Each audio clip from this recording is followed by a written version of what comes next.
Om Swastiastu, perkenalkan nama saya Putu Gidara Pramata, saya nomor 14, kelas 1146. Di sini saya akan membawakan biografi dari salah satu pahlawan nasional Indonesia, yaitu Tan Malaka.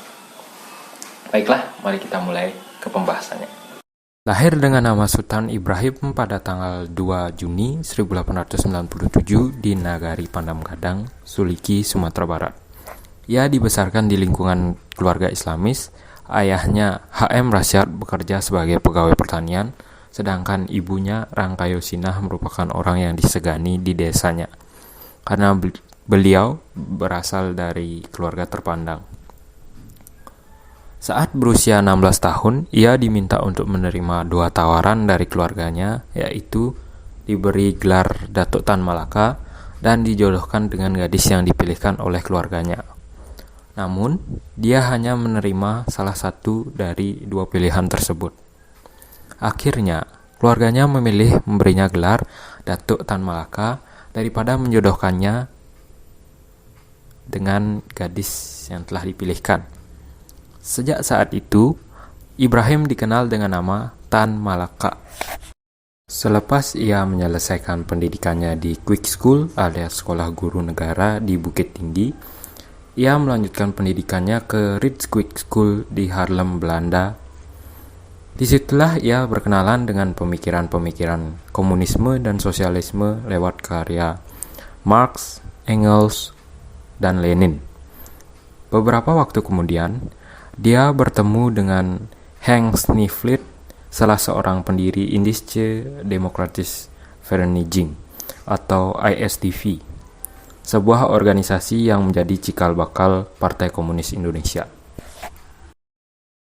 Tan Malaka tertarik dengan tawaran Snifflit yang mengajaknya bergabung dengan Social Democratische Onderwijzers Vereniging atau SDOV, alias Asosiasi Demokratis Sosial Guru. Ia juga rajin menulis dan menerbitkan buku. Beberapa buku-bukunya yang berjudul Parlemen atau Soviet dipublikasikan secara berseri oleh PKI. Karena sosoknya yang dianggap radikal, pemerintah Hindia Belanda pun menangkapnya di Bandung pada Februari 1922. Ia kemudian hendak dibuang ke Kupang, tapi dia meminta untuk diasingkan ke Belanda. Di Belanda, ia bergabung dengan Communist Party of the Netherlands atau CPN dengan motif untuk membawa isu kemerdekaan Indonesia di dalamnya. Ia kemudian pergi ke Jerman dan kemudian ke Uni Soviet untuk mengikuti Konferensi Komunis Internasional atau Komintern. Di Soviet, ia menawarkan proposal kolaborasi antara komunisme dengan pan-islamisme walaupun kemudian ditolak. Pada tahun 1924, ketika masih dalam pelarian, ia menulis salah satu buku yang paling terkenal yang pernah dibuatnya, berjudul Naar de Republiek Indonesia atau Menuju Republik Indonesia. Buku ini dianggap sebagai karya yang fenomenal dan melampaui zamannya karena sudah membicarakan bentuk negara Indonesia sebagai republik.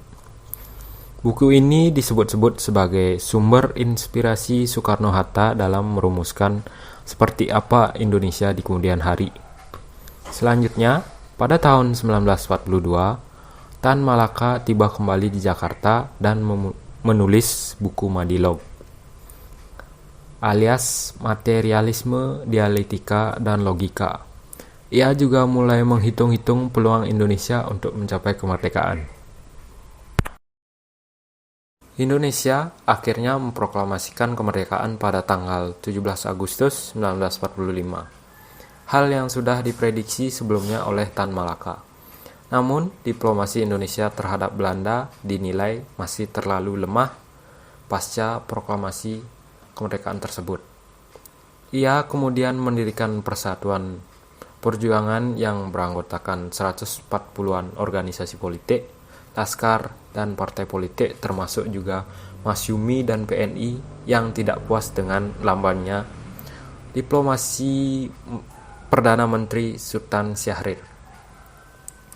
Tan Malaka sempat dipenjara karena dituduh menjadi otak penculikan Sultan Syahrir di tahun 1948, namun kemudian dibebaskan setelah meletus pemberontakan PKI di bulan September tahun tersebut. Setelah keluar dari penjara, ia mendirikan Partai Musyawarah Rakyat Banyak atau Murba, sebuah partai politik dengan ideologi nasionalis komunis. Ia kemudian masih terus rutin mengecam politik diplomasi yang dijalankan Soekarno-Hatta yang dia sebut telah menyia-nyiakan hak-hak mereka sebagai pemimpin.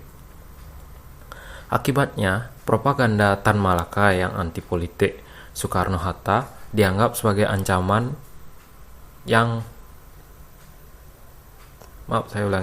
dan gerakannya dianggap mesti ditumpas. Dalam gerilya menyusur Gunung Wilis di Selepanggung, Kediri, Tan Malaka ditangkap oleh Letnan II Sukotjo dari Batalion Sikatan Divisi Brawijaya pada 21 Februari 1949. Ia kemudian dieksekusi oleh Suwardi Tekebek, orang yang diberi tugas oleh Sukotjo. Kematiannya sama sekali tidak dibuatkan laporan maupun pemeriksaan lebih lanjut. Kemudian pada tahun 1963, Soekarno memberikan gelar pahlawan nasional untuk Tan Malaka.